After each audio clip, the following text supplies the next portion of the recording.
Hello, everyone, and welcome to Discourse episode 11. Today, we're going to be talking about Tim Burton's and Henry Selick's The Nightmare Before Christmas. Henry Selick gets no goddamn credit for this movie. If you ask some schmuck on the street who directed The Nightmare Before Christmas, everyone says Tim Burton. It's like, it's not true. He produced it. He came up with the concept of it, but Henry Selick was the man who directed this film. So I want to give that guy the credit that he absolutely deserves because he hardly gets any for that film. But I was actually excited to talk about this because we are currently in the holiday season, the Christmas season, in the smack dab in the middle of December, about a week away before we're finally on Christmas Eve, Christmas Day. And I thought it was so appropriate that we do a Christmas film. So I'm glad that you guys picked this one. And again, we'll kind of go into our general thoughts like we usually do about this movie, our favorite characters, favorite scenes, our favorite songs, and those that are listening. I hope you also go into detail as well in the comments. But I have to admit, I don't really remember the first time I saw this film. Like, I'm like, oh yeah, I remember the day I saw The Dark Knight, or I remember when I went to the theater as a child and saw The Lion King and was so sad when Mufasa died and all that, but I don't. For whatever reason, I just don't remember when I first saw The Nightmare Before Christmas. It must have been, it had to have been on like I didn't see in the theater, despite this movie coming out like in 94. And I think I might have first seen it on television as a young child, like on ABC Family, where they always have those, they either play it during Halloween or they play it during Christmas because it both exists as either a Halloween film or a Christmas film. It's unique in that way. And so it's always kind of been a part of my childhood and into adult life. And I've always really loved the movie. I've always had an appreciation for stop motion animation. I mean, even stuff like Wallace and Gromit, like the early days, like those, and like those little claymation figurines and things. And so I always like seeing that art style, that animation style. And so yeah, I've always been engendered towards Nightmare Before Christmas. Maybe not as obsessed as some fans are with this movie, which to each their own, of course. But this is definitely this is firmly still, it has its place in the pop culture zeitgeist, has grown even bigger than when I'm sure Tim Burton, Henry Selick, or even Disney originally thought. Funny enough, Disney had little confidence in this movie when it originally came out. That's why they put it under Touchstone when it was released instead of the whole Disney logo. But I've loved this movie for its voice work and for its animation and for its brilliant songs. I mean, everything from Jack Lament's to Oogie Boogie's number later on in the film. It's just one of those classics that I'll put, either I'll sit down, I'll watch it, I'll have it play in the background, or even playing some of the music, humming along to it, or even singing some of the lyrics if I can remember them, when I can remember them. But yeah, it's a film that I've always had an appreciation for. And so I want to go ahead, give each person a moment to talk about, their general thoughts, how they originally saw it, and if they can remember, because I certainly can't, and what the general thoughts are on the film, and then we'll get into more specific detail and open up for everybody. But we'll start with, we start at the top of Deadpool, and we end it with Vanny. Let's go ahead and go with Vanny this time. Vanna's fears. Your general thoughts. How did you first see The Nightmare Before Christmas, and your general thoughts on the movie since then? Yeah. So being the resident old guy, I remember seeing it in the theaters at I think it was actually a dollar theater in San Antonio. And like, I would ask my mom, please, I want to go. She took it as it being kind of like a horror film, so she absolutely refused. But then a neighbor was kind enough to let me go with it when he took his son to go with it, and I absolutely loved it. And I think it's one of those films that I don't think it necessarily gets better with age, but it certainly doesn't get worse over time, too. It just stays such a solid film from start to finish. The music is memorable, the little details that you can see in the environment.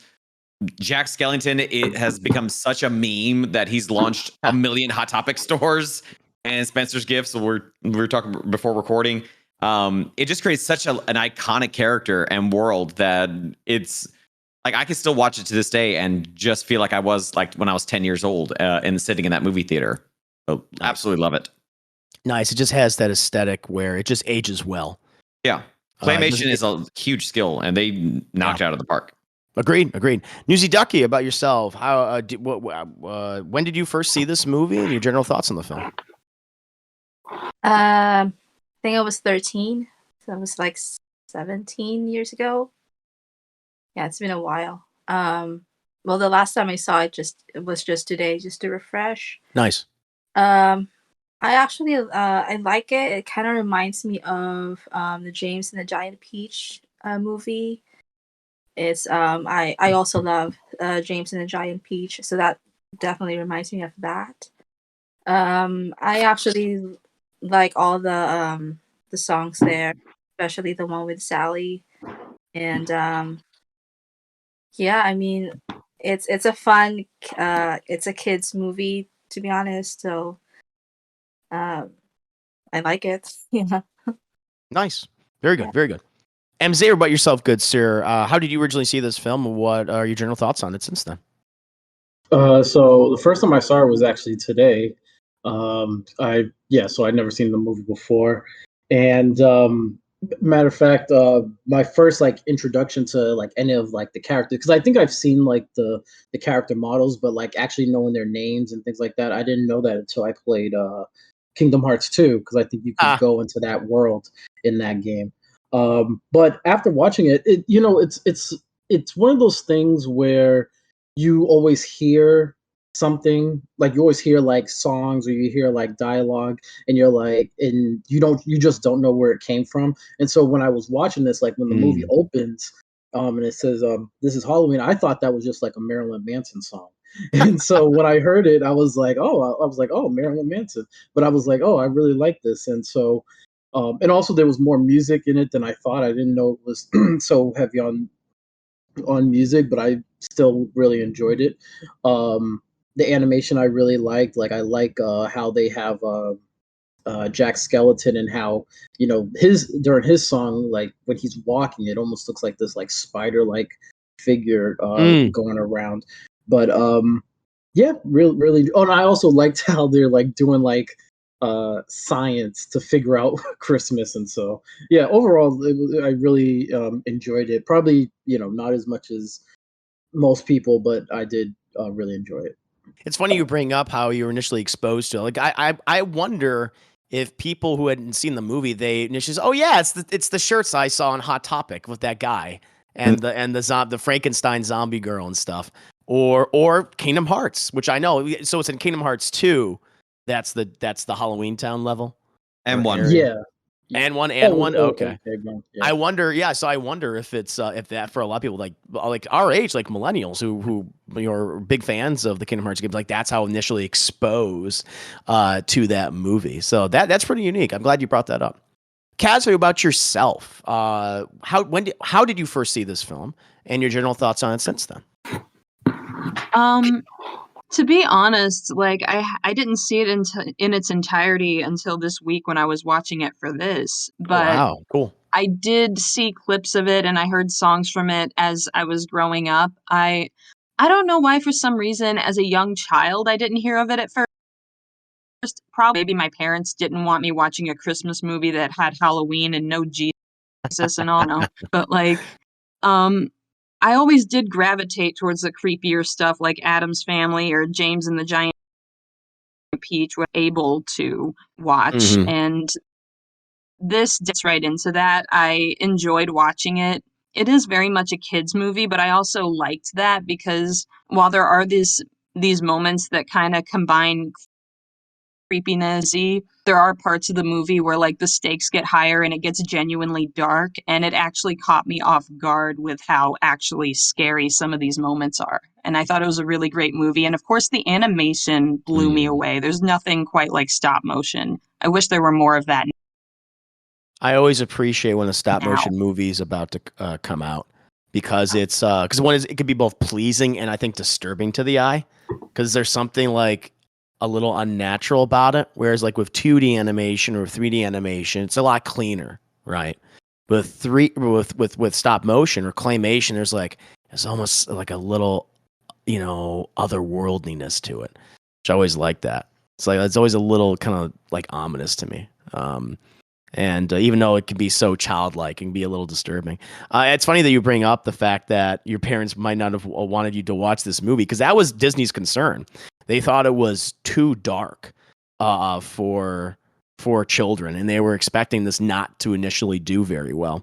And it's probably made more money than it's since then, since it originally came out in '94. Various re-releases. on either VHS or DVD and Blu-ray, and I'm sure it does very well on cable and streaming services now.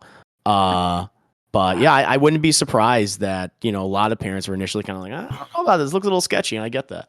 And you had all these parent groups, I think, who didn't like Tim Burton because of his, you know, I mean, which I get. I mean, we had a penguin who's talking about blowing up kids' erogenous zones. So I was like, I don't want you to see that movie. It's going to be talking about blowing up more kids' erogenous zones. So I can get that. But yeah, looking at it now, it's like, yeah, it's childlike, but it has those dark moments, which I think really sets it apart. And just to interject, like I know, like I've been hearing people talk about like how this is a kids film. I respectfully, I would actually disagree with that. Just it is like I can understand where there is a child element to it, especially with it being claymation and where it's, you know, like it's got singing like songs and stuff like that. But when you look actually at the story of it, I think it actually has a much more mature one than I think. Like I think a lot of people think about. It's about an artist who's just gotten bored with his work. He's very successful, but he's just bored. And then discover something new, try to make it his own. Like there's a lot of like an allegory for just like burnout and trying to figure out your own way for it too. I think it's just done with just then the guise of the claymation and stuff. But I think that's one of the reasons why it does endure so long, where it does have that mature storytelling for it too, and has something as an adult. And I think folks who maybe do content creation and who are successful at it may kind of feel from time to time like, yeah, but like I'm just doing the same thing over and over again, and then it takes something to reinvigorate their passion for what they're doing, and like it kind of expanding from that. You're right. The whole premise of the movie is about a character going through an existential crisis. He's been doing this for so long, and he's feeling that burnout. And where now he's like, it's just the same old thing, as he says. And he finds this new thing. It's like, this is great. I love it. He doesn't really understand it, but he's obsessed with it, and he misinterprets it. And because of his excitement, it causes all this destruction, sadly. It's a fantastic allegory for burnout and just an existential crisis, or just being sick of what you do, even if you're good at it. Right. So absolutely agree with you. Yeah, and great to bring up. Absolutely great to bring up. Austin, what yourself, good sir? How did you first originally see this movie, and what are your general thoughts on it since then? I think kind of like Mr. Xavier. I may have saw it. I think I saw James and the Giant Feast first, but I may have saw this first in both Hot Topic and Kingdom Hearts 1 and 2. There it is. And then eventually watched it myself and enjoyed the claymation and enjoyed just the story and how they kind of turned a Christmas. They made a movie that's both a Christmas and a Halloween story. Yeah. Hello? Yeah. Oh, I'm sorry. No. I heard you. Oh, okay, good. But I also do want to bring up Henry Selick as a filmmaker. I do think think all of his stop motion movies are great, except Monkey Bone. And I'm just telling you, I'm just pointing. He directed Monkey Bone? Oh, shit. He directed Monkey Bone, and I'm just there's one person I know. He's weird. It's just obsessed with that movie. I never heard about it until they brought it up, but I'm like, it's the one bad movie he's ever made. Yeah. People defend it, or a person defends it. Oh, you mean Chris Harris? No, well, I don't actually. No, I don't think it. I don't know Chris Harris. It's someone else. Okay, all right. Is it Gertz?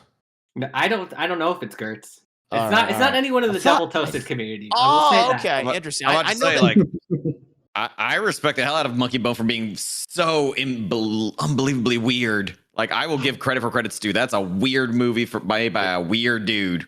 It's a weird movie, but I just like I'm like, is it good? I don't think it's good. I don't. But it's like, okay, it's different. I'll give it that. It's different now that I would have expected. But yeah, I think Heath Coraline is also great, and Coraline's amazing. And I guess he's doing a movie with Key and Peele. But I was also just looking at his Wikipedia page. He's doing a Little Nightmares. He's directing the pilot of a Little Nightmares TV adaptation. Yeah. Is that for Netflix? Yeah, I think it's for Netflix because it's the Russos and they got a deal with Netflix. That's right. Yeah, Russos are producing it, which is I heard about. I think I talked about that. I think that's been like in some form of development for like 4 years or something. It's been a while, but I mean that's cool. I mean, I want to see. I mean, it's like because it's absolutely influenced by his and Tim Burton's art style, Night Before Christmas, and on stop motion in general. It has that aesthetic, that claymation look, and he's like, oh yeah, he'd be the perfect one to do that. So hopefully we can Hopefully we get that in the next few years. I think that'd be cool. Hopefully Netflix won't cancel it unless it's like a one and done type of thing. We'll see. I'm pretty sure he's doing. There was like a teaser for it. He's doing this next movie is like a Netflix movie with Key and Peele, and they're like demons or something. Oh, really? I don't think I've seen that. Okay, I gotta check that out. Nice, very nice. No, thanks for bringing that up too. I totally forgot about like some of his future projects and also the weird shit that he's done throughout his career. Very good, very good. Emily, what about yourself? How did you first see this movie and your general thoughts on the film?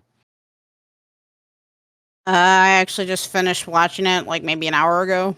Nice, fresh.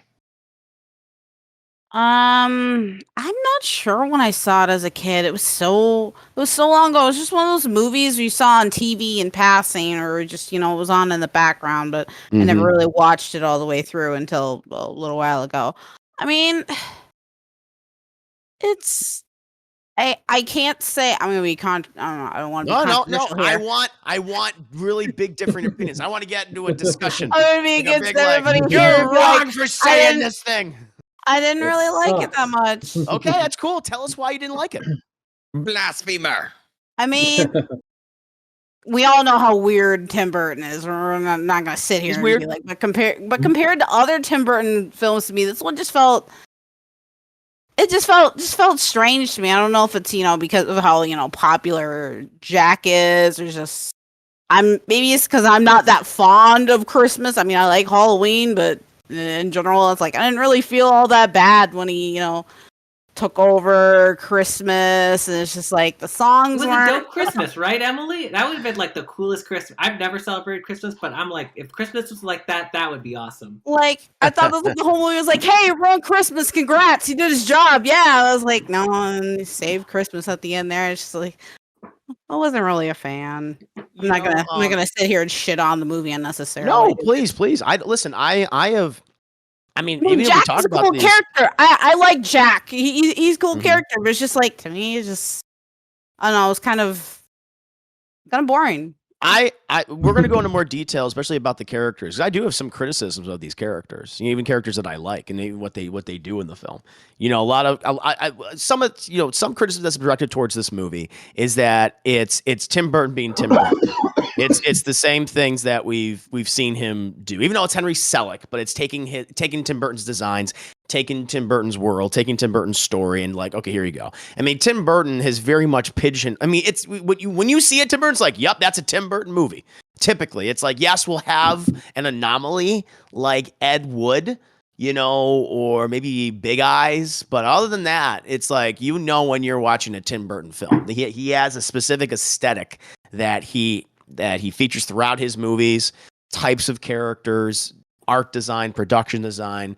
And I can see people just getting like, it's just the same fucking shit. It's the same old thing. It's the same thing. And I get that. And I think some of the characters are underwritten. I mean, like the character of Sally, when I talk about, I mean, her whole thing is just like, I really like Jack, but he doesn't really care about me or know I exist. And that's what her whole thing is, that unrequited love. Even though she's constantly helping him, she has those visions, if you will, throughout the movie, which are very convenient. But again, then people say like, well, it's convenient how certain things are just handled and figured out. It's like, we're not going to punish you. It's just like, well, you learned a lesson, so good. Now we can move on. Because it's about the music, and it's about the art and everything. And so like, you can criticize this movie. I can even though I love it, even though I love watching it and listening to music. I like the characters and their designs. There's things you can definitely criticize. I think that's absolutely fair game. No, please disagree. I want you to keep going into more detail as we continue on, especially when we delve into the characters and some of the plot elements of this film. But Deadpool, we'll go ahead and end it with you, good sir. How did you first see this movie and your general thoughts on the film since then? Well, this movie came out like pretty much a year after I was born, so I wasn't old enough to go to the theater. At least I hope my parents didn't take me to the theater. Yeah. But we had it on VHS. So at some point, like after its VHS release, it was always kind of on the house, like around Halloween or Christmas. Of course. I think that's one of the benefits of why people like this movie, because it can be a Christmas movie or it can be a Halloween movie. Mm-hmm. Like you can watch it both, so it kind of fits both holidays. I think one of the other reasons why it's become so popular is because Disney had no faith in it. Yep. So it's always kind of like it became a cult film. because Disney's like, yeah, we don't. It's a weird movie. We don't know how to market it. We're just gonna release it, and then over the years, people pick it up, and it just becomes more and more popular. And it just wasn't mainstream Disney, so people kind of clung to it. Fully agree with you. Yeah, it's and I kind of that's and you know what, you made a really good jumping off point, because one of the things I wanted to talk about before we get into like the characters and certain scenes and songs and the story itself and our likes of it and our dislikes of it.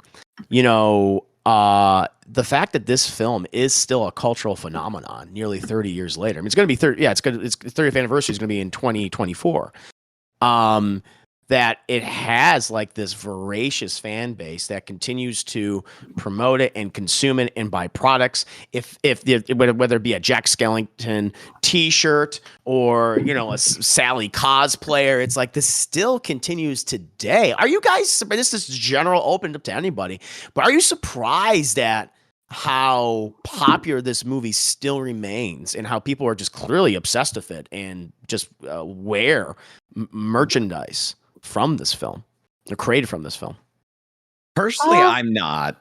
Like, I think I think one of the biggest draws of this whole thing has been the aesthetic, and I think it may have it wanes and rises based on sort of like kind of like goth trends. Still, like even with the joke about Hot Topic, it's such an iconic, simple look, but at the same time, it has such depth to it too. And I think part of that kind of comes with Jack too, where he is that mix of he is very kind-hearted, he has such the good intentions, but he can also be terrifying too. And I think there's a part of everybody that really likes that mixture of dangerous but kind, and having that great look and that slim kind of like skeleton look for it too. He's got the great voice.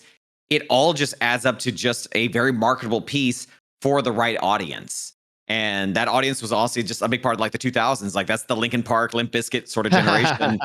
Like I was in high school and college through that, and I resonate more Linkin Park, not Limp Bizkit, but I resonate a lot with that.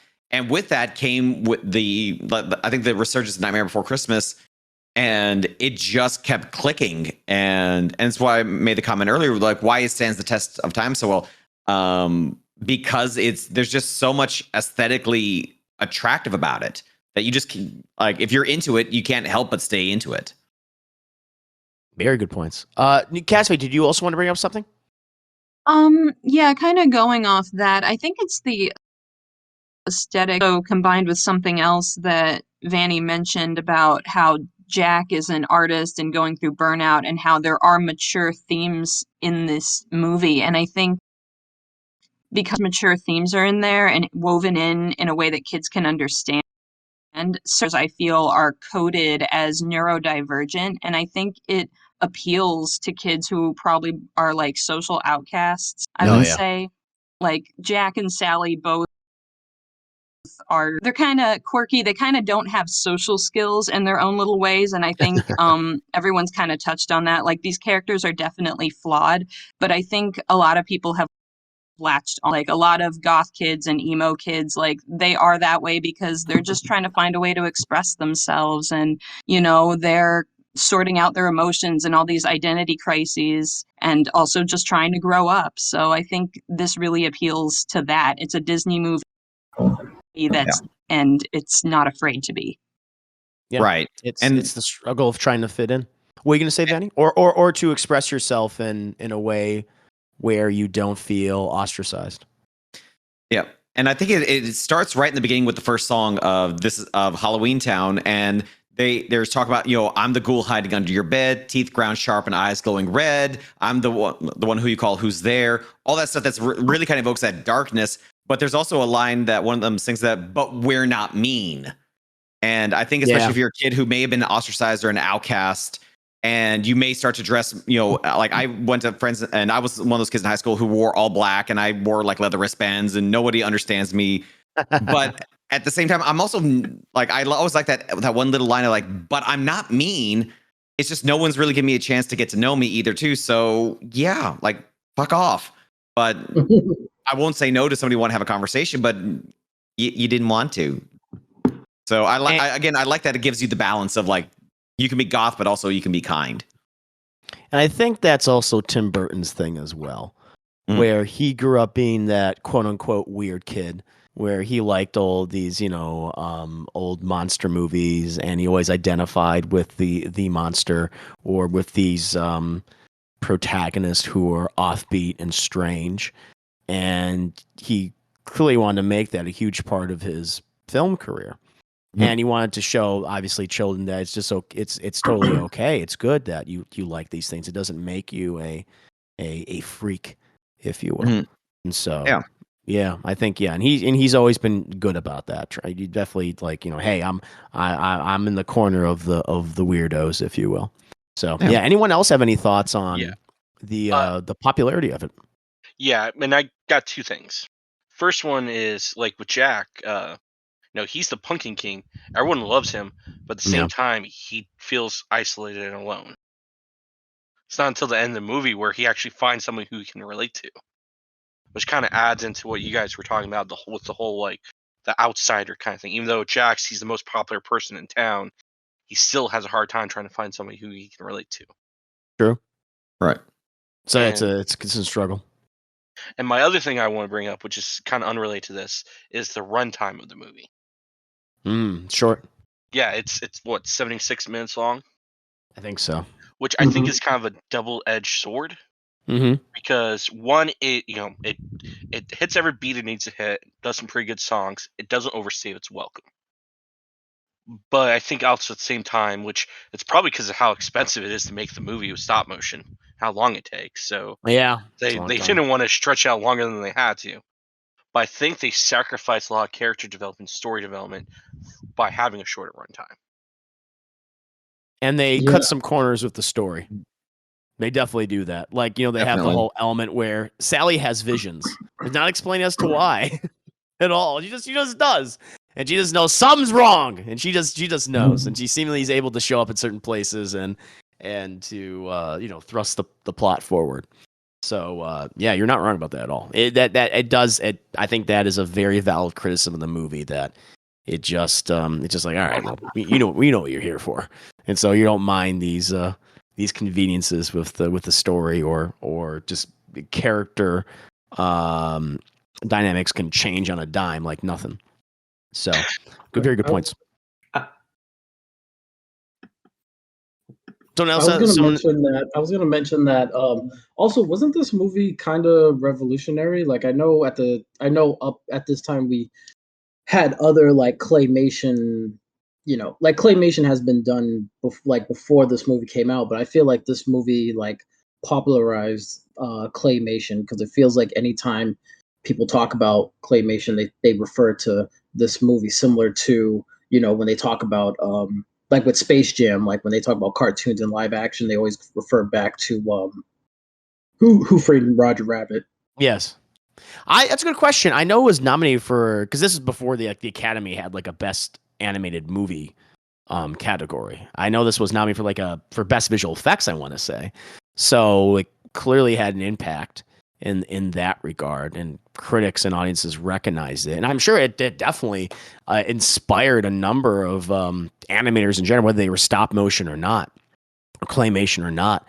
I wonder. I would have be interested to know if this was kind of like a pioneer for stop motion or claymation, because we already had Wallace and Gromit beforehand, which I think they were already doing stuff like that in the 80s at the time. But I think probably Not Before Christmas might be even bigger than that. So it's a very good question. I don't know if this was like a game changer. It might as well have been. It's certainly, I think when you think of like 90s animated movies, it's up there as being something unique. But check something here. And when you like, I even just looked up like claymation, like 90s claymation films. Like Google usually maybe have like a list ready to go for you. There's no list. Just notice a couple. Yeah, it's just more like just claymation in general. And nice. Yeah. It must have been. It must have been that. That might have been like that movie that kind of kickstarted all this. We started to see more of this type of animated film. So that's it's definitely the biggest one. Yeah, I'm looking at the list right now of claymation films, and I don't recognize any of the only one I recognized was 1988's Michael Jackson Moonwalker had some claymation. Wow. And then some Wallace and Gromit stuff. That's it. So that must have been it. Nightmare must have been that big claymation movie, stop motion movie then.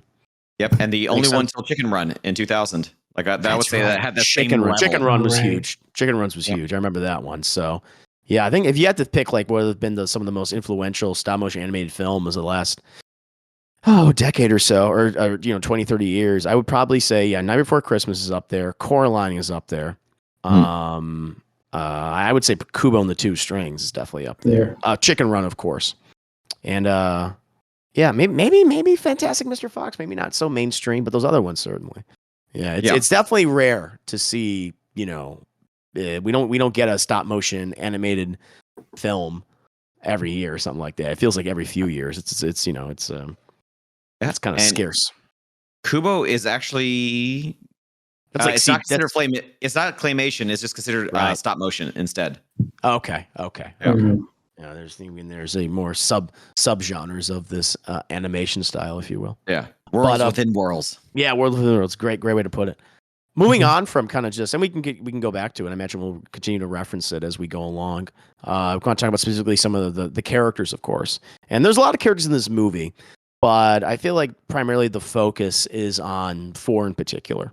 And we've already mentioned him, but Jack Skellington, who is voiced by Chris Sarandon and Danny Elfman. Danny Elfman performs all the songs in the film as Jack. So Jack Laments, that is Danny Elfman's voice, which is like, God damn, he's got some pipe. I think when we think of Danny Elfman, we think of something like, oh, he's a John Williams. He's that kind of guy where he's a composer, of course, and a musician. But man, the guy has an amazing singing voice as well.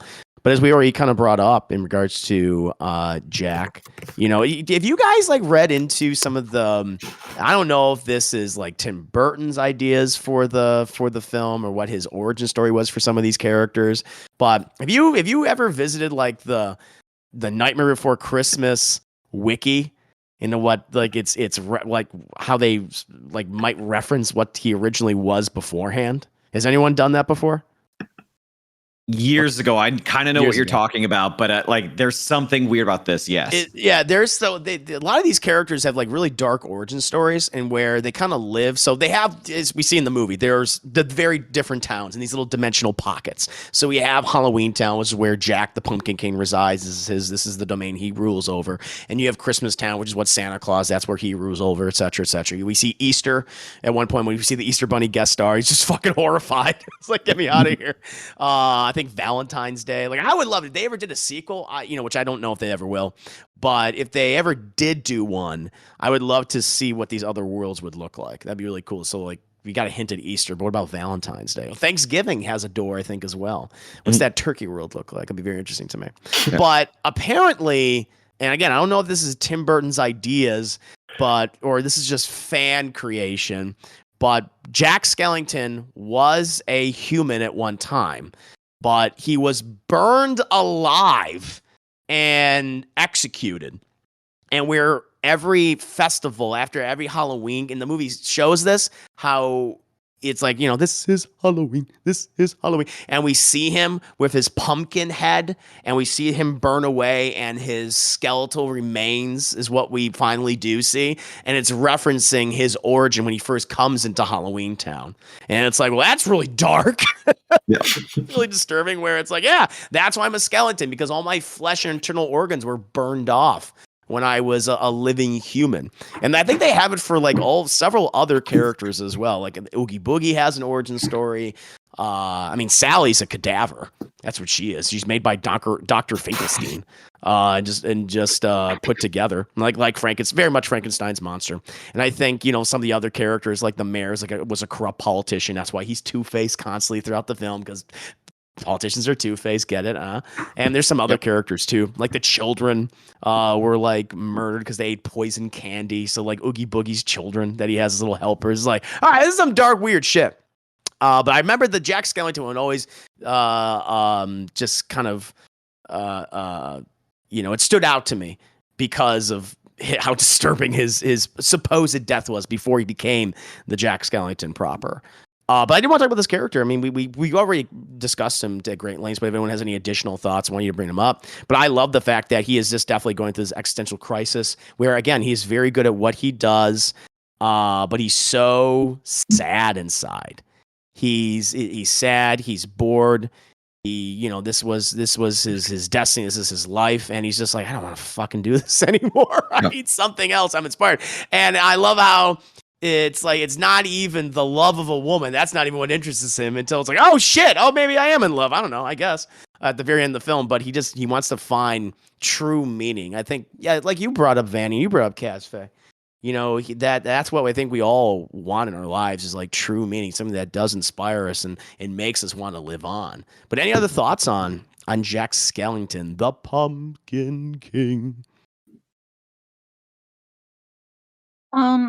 I was kind of surprised by how much I liked him, I think, because I didn't know what kind of character he'd be going in. I guess I got the idea that he would be some sort of or villain type, which he was kind of an anti-hero, but not in a way that's going to make you particularly mad at him. Like, Sure. he's doing something that's going to turn out bad, but he's just so, like, he just seems like one of those, like, I don't know, speaking of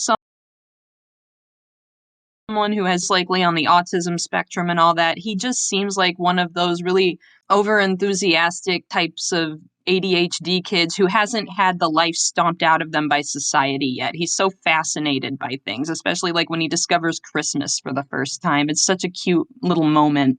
He's just like, what's this? What's this? What's this? And I love it.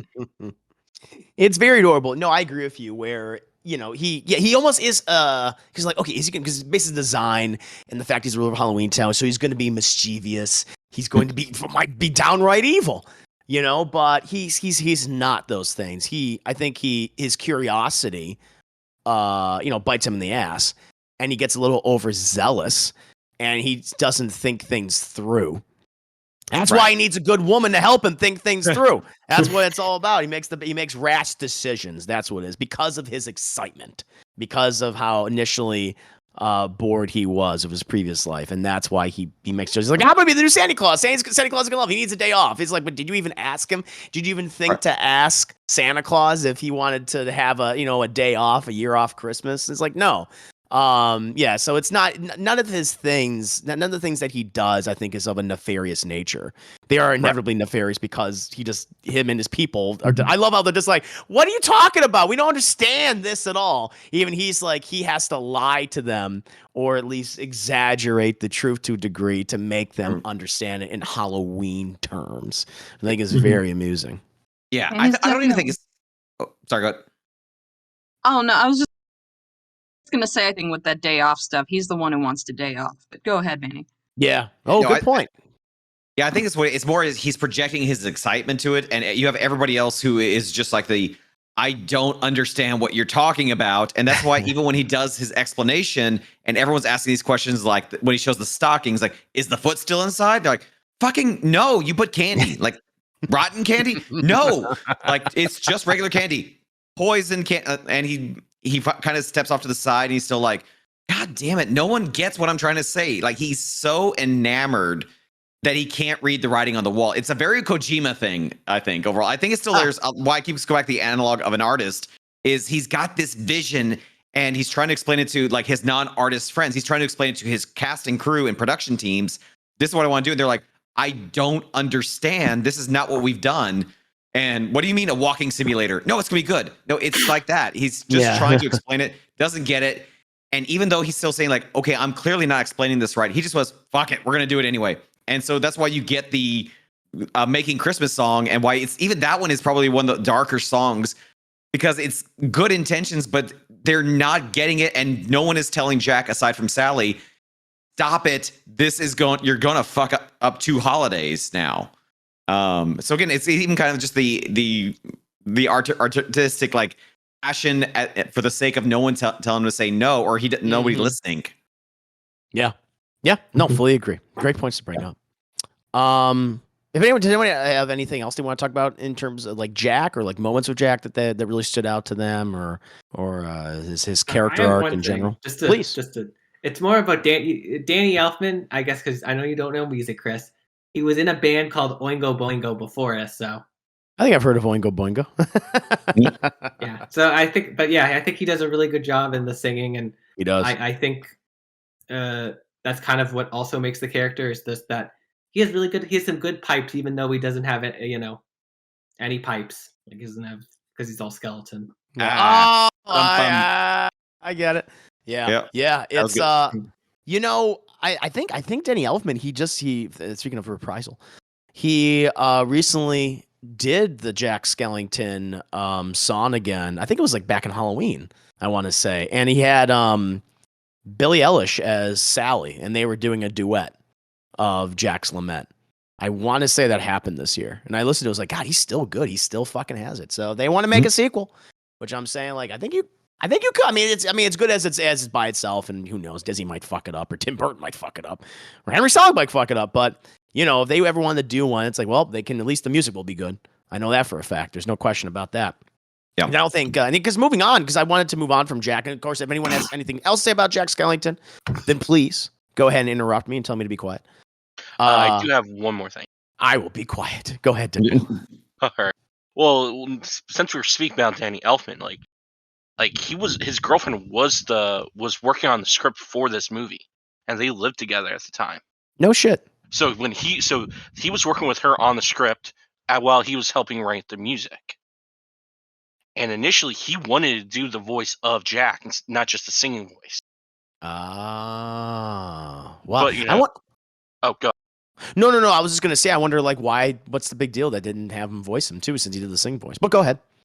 Because they didn't think he was that good of an actor. Oh, They wanted a professional actor to do the voice acting.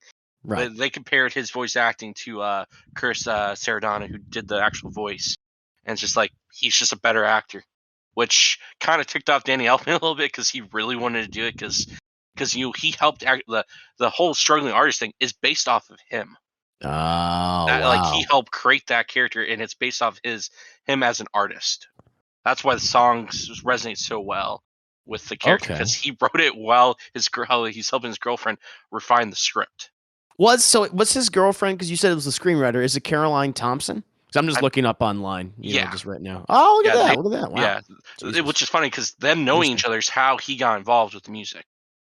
Oh, okay. Well, that's nice. I didn't know that. Look at that little explanation. I love it. Bringing in the details. Very nice. Very nice. Cool. Well, you know what? Speaking about girlfriends, it's a good jumping off point. Talking about the character of Sally, voiced by Catherine O'Hara, which I'll give you a little fun fact here. The last film that Catherine O'Hara worked on with Tim Burton was Beetlejuice. He played the mom in that film. He was, doing the goddamn Macarena in that movie, whatever the hell it was, whatever they were saying at one point. Damn. That's it. Yeah. The Banana Boat song? Yes. Beetlejuice wasn't the only movie where Catherine O'Hara was playing a crazy mom. She was also that Penelope movie. She was also a crazy mom in that movie, crazy, like, controlling mother in that movie, too. I never saw that film. Penelope, it's called? Gotta check that out. But no, she voiced the character of Sally. And, Sally is the one that definitely has the most sense in the film. I love that she's like this Frankenstein cadaver abomination. But she still looks great. She looks good. Her dad always doting over her.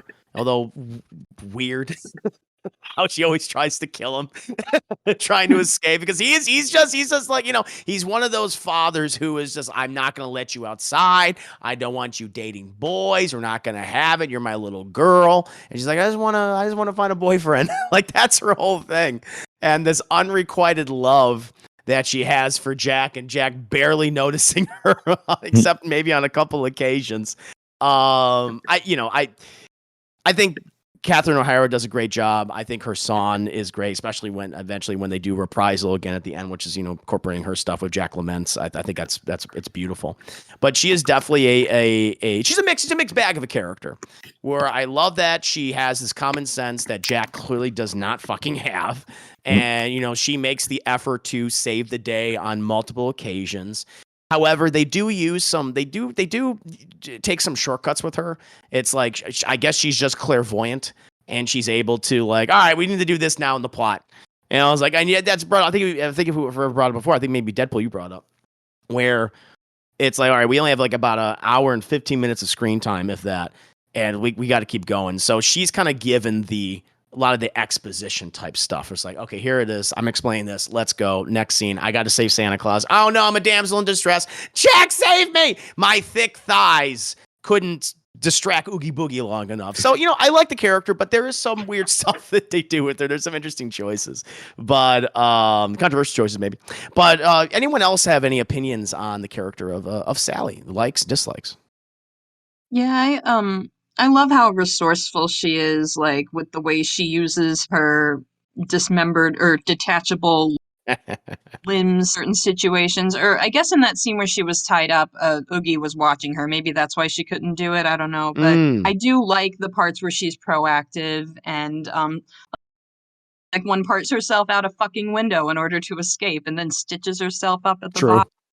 I thought them. And then the whole spoon thing where her dad's like, I want you to taste this first. And she's like, oh, okay, sure. Oh, whoops. Like, I'm glad she has those moments. I wish that her romance with Jack more fleshed out because I think there is potential there. And I think as characters, they both are compatible and could have a healthy relationship, but they sort of at the end throw them together with a love duet. And it was a sweet moment and I loved it, but I'm just like, I wish they could have had like that earlier in the movie, or maybe even during Jack's lament, instead of her watching him from behind a gravestone, maybe they could have interacted in that scene and she could have told him that she understood, although how it showed how neither of them has social skills really, but it just, I just wanted more connection between them. But I guess it's also the fact that they had to get through this movie and hit the points they needed to hit.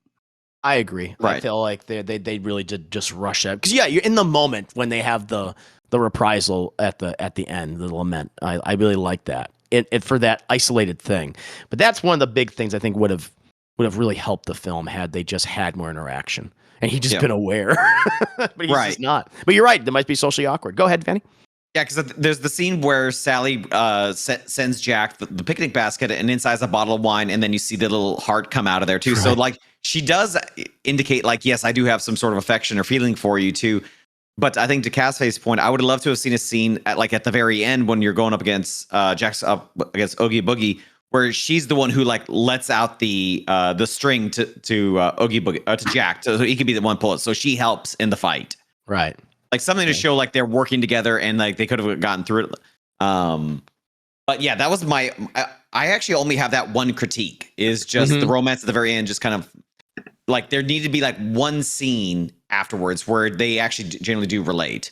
They needed a conversation. Yeah, one normal conversation. They need to talk to each other. Yeah, like normal people, as normal as they can be. Yeah, exactly. Like they needed a hell of a boss moment where they could just gonna actually like have a, or even during the montage of when they're making Christmas and like Sally's making the Santa Claus suit and them just having a conversation, just real briefly, or even as part of the montage, seeing them interacting would have made that ending feel a lot more complete. The one conversation they do have is like, Sally, oh, I need you right now. Sew this. You're a woman, right? You know how to sew. There you go. Do it. And she's like, I don't think that's sexist. Jack, God damn it. But to be fair, you do see her sewing herself back together. Good point. So he just knew, well, you sew yourself together all the time. All right, fair enough. Yeah. Does anyone else have any thoughts on Sally? Actually, I have a question. Oh, go ahead. Like, so you're saying that like clairvoyance? Like, I guess I'm not like I've seen the film. I guess I don't see like visions or clairvoyance in her. When the Christmas tree she has turns to like cinders and stuff, she's like, did that actually happen? I took that as real. I took that as because they don't know what they're doing. Like they make a little Christmas tree and it explodes because they just didn't know what they were doing. Okay. That's the way I took it. Fair enough. I always thought that was like, oh, I'm seeing what there's bad things to come, but that's fair. Yeah, that's fair. Austin, you were going to say something, or so? Who was going to say something? Yeah, kind of something to Vanny's point. Something I learned recently. There was going to be an alternate ending to this movie that I didn't know. So it turns I'll put the clip. It turns out the doctor was Oogie Boogie, like her father was Oogie, and he was going to be a villain. He was going to basically be the villain, and he did this all because Sally loves Jack and not him, even though he made her, which is very weird, I think, in my opinion. That's a weird, fucked up, daddy relationship right there. I made you, and therefore you're mine. Like, that I can imagine that was a studio, and they said a studio note, and they went, no, we're not going to do that, which I actually understand why. Yep. Also, Even it though just it's makes kinda- more sense. Kind of Yeah. where, because it's, it's like, well, then they're just, I think there's just two different, I just like the Oogie Boogie being a character, but Yeah. I think it also, again, less creepy. Yeah, I remember seeing that in the DVD commentary. It was a special feature where they showed the storyboards for an alternate ending where it was the doctor. Dr. Finkelstein. Thing. Or the mad scientist, as he's also called in the movie. Yeah, that would have been really weird. And I think that Disney just went no. And it would have made the story weaker too. What were you It gonna is say, Casper? creepy though. I was just gonna say that I think at the end he's like creating another companion that I'm pretty sure is a female companion that's like around later. So that's when he decides, okay, Sally, you can do whatever, I guess, and still creepy because it's like he had to replace her with someone. Yep. Yeah, he made a real doll. Yeah, that's exactly what he did. Yeah, he's an odd character, and I can see how they, he was going to be much darker. It's like some of the seeds were already there. I was like, okay, I can see how they would have done that. Yeah. At least what they had in the movie. Any other thoughts on Sally before we move on to? Yeah. Oh, go ahead, Nuziaki. Oh, Sally, she reminds me of me, unappreciated and kicked to the curb. Well, I like her song, to be honest. Especially the what it means to her. I felt that in my soul. So, yeah. Nice. Also, she reminds me of The Corpse Bride. It's another movie. I'm not sure. It's a Burton movie. Yeah. Really good. Yeah, it is. That's I all. could totally. Tim Burton's inspired by Tim Burton. He definitely took what from Night Before Christmas. Like, okay, I can do this again. Or I can do it better. And it's like, nah. Yes. Any other thoughts on Sally? So originally, Sally was supposed to be more of a minor character. Oh.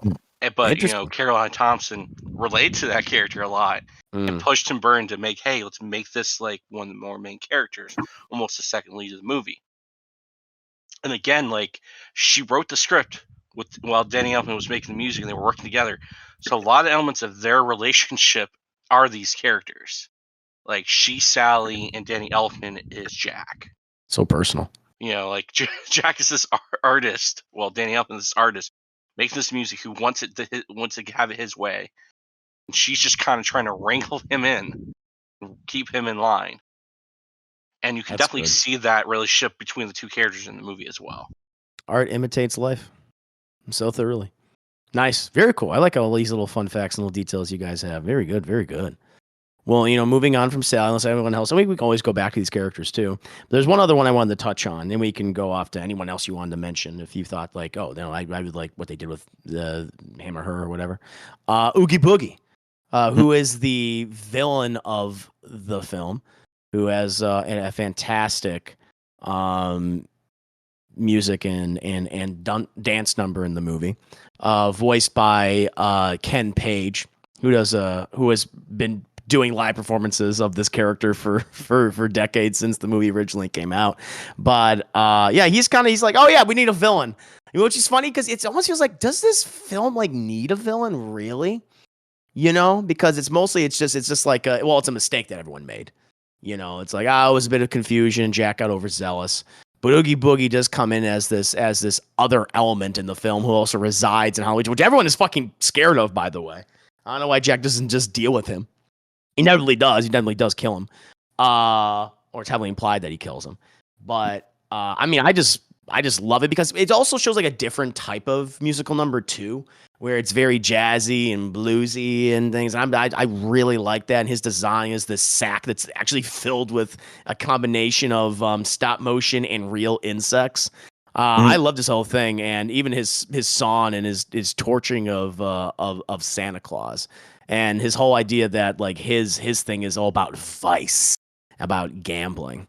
I really like that about him. But any other thoughts on Oogie Boogie? I think he works as a villain just in that he is the result of Jack's like hubris. Like when he sends out Lock, Shock, and Barrel to go get Santa Claus, that is the dumbest idea. But again, when you're it keeps going back to the allegory. When you're not thinking clearly, if you're just thinking of Endgame, how you get there almost doesn't make any difference. So he just uses everybody. And so he's thinking, yeah, the 3 trick-or-treaters could take care of an old man. It'll be fine. And not realizing like, oh crap, yeah, they would totally give it back to Oogie Boogie. But again, it's just that single narrow view does cause you to make mistakes. So I think that's also part of the lament. And when he realizes like, oh my God, like when he, after like the realization, like how badly he fucked everything up, they realize, oh my God, yeah, the kids totally took him to Santa Claus to Oogie Boogie. This is a terrible idea. And it's just that really, like I think he serves as like the reminder of the repercussions of your actions too. And like I think keeping him in that frame works, is how Oogie Boogie does work. And the just fact that he does represent like chaos and the genuine, like he's the boogeyman. He is a monster that doesn't really have a purpose other than to scare kids. So he doesn't. They kind of get a buy with him for like, what's his purpose? Why does he want to kidnap Santa Claus?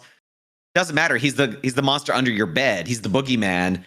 That's what he's supposed to do. That's all he's there to do. So you don't need a villain with a great motive at this point. Yeah, he's just the pure. He's the chaotic evil. He's the chaotic evil, if you will, of Halloweentown in this case. Yeah.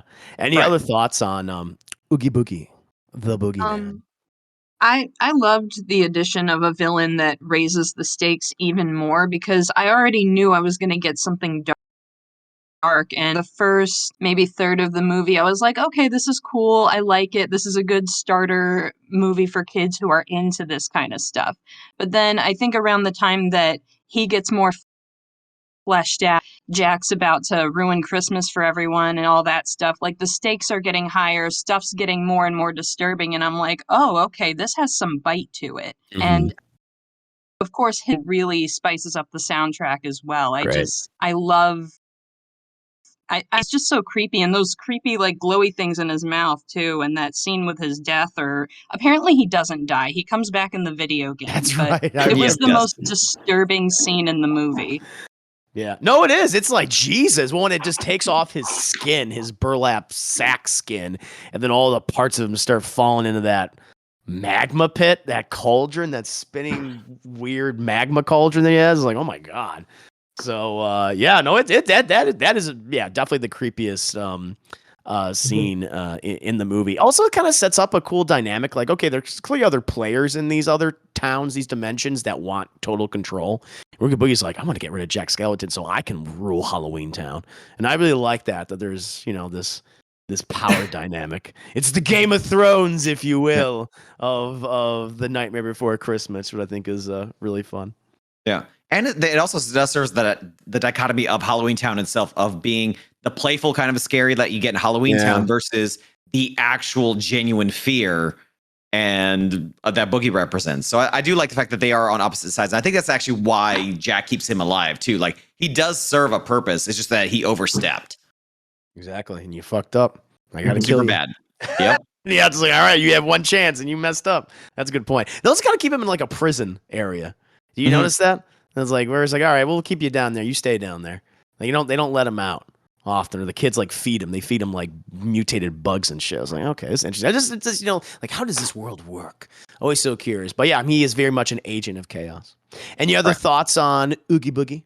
I actually have a thing, and this is something to do with what I was studying today. So, if you look back at like old Betty Boop cartoons. You notice Cab Calloway, he was like a jazz singer. Yeah. He's in blues. He's very much Oogie Boogie, where that inspiration comes from. That kind of jazz singing, but also where vice and sin goes in, and like dice and gambling are behind him while he's doing kind of like a jazzy, kind of bluesy song. That you're right, because you think of like the cadence of the song. Where it's like that, like back in the Betty Boop cartoon, that ha-da ho, and he kind of, and Oogie Boogie definitely does that, or like does a variation of that. So that's true. And I imagine Tim Burton watched that cartoon as a kid and was obsessed with it. You can even see some of the aesthetic kind of melding with Nightmare Before Christmas, or definitely he borrowed that and put that on Nightmare Before Christmas. So excellent point to bring up. Well, moving on, is there any other character? Like the other character I can only think of. It's actually another thing, because I want to talk about the aesthetic briefly again, which is of Santa Claus, of Sandy Claus, as the denizens of Halloweentown call him. Where he's very much the classic Santa Claus, except he's Tim Burton Tim Burtonized, if you will, where it's like, yes, Halloweentown's like, oh yes, this is absolutely what I would expect with Tim Burton. Everything's a spiral, everything is a point. There is asymmetry. Tim Burton does not like symmetrical things. He does not like symmetry. But the same is also for Christmastown, because even when Jack goes there and he's doing, what's this? What's that? Like everything else is also disturbing. Maybe even more so, because that's like a cutesy look to it now. And it's like you still have these weird misshapen lumpy elves everywhere. And then like Jack sneaking into their homes and shit and touching them. I was like, what the hell is going on? And Santa Claus is just morbidly obese with these whittle twig legs and everything. It's like he's not pleasant to look at. And I even love how that carries over into the other riffs, if you will. So that it's also, despite it's Christmas and it's supposed to be great. And it's full of kindness and joy and sugar plum fairies and candy canes and all that shit. It's like, it's still weird and gross. And I like that it also had that. I do like the fact this is also Santa Claus that is also kind of like a voice of reason thing too, because as soon as Jack apologizes, he doesn't get like, oh, don't worry about it. He can say, what the hell kind of response. Like next time you have an idea, listen to her. She's the only one with some sense in this goddamn town. Like you actually see like a person, like he's not completely joyful. Like he is just like, you really fuck things up. Like I have to now go fix this. I have to go do overtime now. The elves are in a union now too. So now I have to go collect and bargain about this. Like the logistics you just caused me. Fuck you. And then he just leaves. And then he kind of calms down and be like, all right, I am Santa Claus. Fucking fine. All right. Happy Halloween to you, Jack. I think that's what they say because Jack says Merry Christmas. He says Happy Halloween. Halloween. Yeah. But it's just like there's an edge to this Santa Claus that's rightfully earned. It's like, Merry Christmas, dick. I would have loved if they went to war with each other. That's the sequel. That's the sequel. Exactly. It's like, I will rain hell upon you for what you did. That's a possible idea. But yeah, no, he's at one point he's captured and he's at the mercy of Oogie Boogie. But I do like he gives Jack a little bit of a comeuppance, like, don't do this again. Yeah. What's wrong with you? It's funny that you guys mentioned them going to war because on Tuesday I'm running a D&D one shot for my D&D group for that's Christmas theme. That they're special forces going after Halloweentown. Oh, look at that! There you go. See, clearly other people have been inspired by that take. That's awesome. That's really, really funny. Any other thoughts? Now, we brought up Santa. If anyone's had any opinions on Santa Claus or Sandy Claus, as he's often referred to in the movie. Any other thoughts on him or another particular character? Because everyone else is pretty much like a tertiary character in the movie. You know, when you think about it, like they have their moments and things. But is there like a particular character that came up? You're like, I really like this guy or her. I would have to say the dog Zero. It's probably very iconic look for the character and plays. Yeah, it's almost Jack's version of Rudolph too. Yep. Oh, very much so. A literal reference. I think Zero. Yep. And a fun little Easter egg. Zero's nose actually is a jack-o'-lantern. Oh shit, you're right. That makes so much sense too. Yep. Yeah, and the one I was just at Disneyland yesterday. I went to the Haunted Mansion and they've redone the entire thing to be Nightmare Before Christmas themed. So that Jack went to the mansion, he did his whole thing with it. And Zero's like presence is seen throughout the whole thing. So like if you've ever been to seen the Haunted Mansion before, they'll do a gimmick where you'll see photos and then like lightning will strike and then you'll see a the gothic version of it instead, or like the horror version. In this version now, you'll see Zero floating through the photos, and every time he enters a new photo, that's where the goth image shows up too. So yeah, it works really, really well here too. But yeah, I agree. I think Zero is also just as iconic for this film. Just because it was just such a visual treat. Like it was a ghost dog and so playful and again super just innocent as well. Yeah, he's not mean-spirited or anything like that. He's like, well, what's the thing you said in the beginning of the song? It's like we're all these things, but we're not mean. Yeah, which I think is really Zero's cute. a perfect example. Yeah, he is. And that's cool. That just shows you. It's so interesting that they completely did up the Haunted Mansion to be Night Before Christmas theme. It's funny because again, you think about Disney, like we don't know about this movie, we don't have a lot of confidence in it, and now it's like, oh, we have thoroughly embraced this, and now they're talking about a live action remake and things. And I'm like, I don't know. I'm like, how are you gonna fucking make that work? I don't know. That terrifies me. I don't know. It's CGI, but then I just don't want it. Don't do it. Just don't do it. Yeah. And the only, you know what? I'll let you. Deadpool, I'll let you talk just because I just want to make one point. And it's the only way I can see them doing it is maybe if they address some of the criticisms we've had, like fixing some of the plot holes, the conveniences, maybe giving Sally more to do. I think that would have been interesting. But anyway, that's just my thought. Deadpool, go ahead. I'd rather them just make a sequel and do that. Right. Like if they're the characters fix the plot holes. This way, it's not you're not trying to reinvent the wheel. You get because this would actually work for a sequel of some of the few movies that probably deserves one. This way, you can give Sally more screen time. We get to explore the other holiday doors. You know, there's so much more you can do with this world and these characters. I'd rather them just do a sequel than trying to reinvent the wheel. I agree. I'd rather a sequel. So the interesting thing is, I used to listen to the soundtrack constantly, and there actually is in the soundtrack an epilogue of the entire story. Oh shit! Yeah, and it's done from Santa's perspective, where he goes to visit many years later, and it turns out that because of Jack's actions, now all of these holidays now know the others exist, and so they're not kept in these separate universes now. So it's like, now what do we do? So there's a little bit of a hint of that, and then it kind of fast forward and then years later, I'm sitting at home and I think about the Pumpkin King, so I decide to pay him a visit, and this is all voiced by Patrick Stewart. And really? Oh wow. Yeah. Okay. And he goes back to Halloweentown just to visit, and he sees Jack there with his kids, and they're playing their xylophone band and they're having fun. And it's now at this point it's two old friends who are sitting down with a conversation. It's almost very Professor X and Magneto having a conversation at the Twilight years. And they, Sandy asked the question, if you can think back to all those years ago when you almost screwed up everything and we almost didn't have a Christmas, if you could, knowing what you know now, do it all over again. And then it goes and then Jack looks over at me with this skeleton grin and just says, "Wouldn't you?" And that's how the story ends. So it's just he wouldn't have regretted anything, because to him, that's, again, for Jack's perspective, that was his inspiration. That got him back into doing Halloween again, and he got a family out of it. Wow. Yeah, I love that ending. That should have absolutely been the ending. I agree with you. Wow. No, that should be the ending of the movie. Holy shit. And maybe they could do that. Maybe they could take that.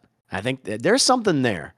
Yeah. There's a lot there. There's a lot more material they can work with. The idea that they're all together and they all are aware of each other and celebrate each other. That would be really interesting. And there's understanding. Despite their differences, there's mutual understanding. I love that. Love that idea. Wow. Nice. Yeah. It's a beautiful ending. Be a bunch of drunken leprechauns. Oh yeah, because St. Patrick's Day, that's one of the other ones that was one of them too. Yeah, and Thanksgiving could be just a bunch of sentient turkeys who find out what Thanksgiving's really about. Yep.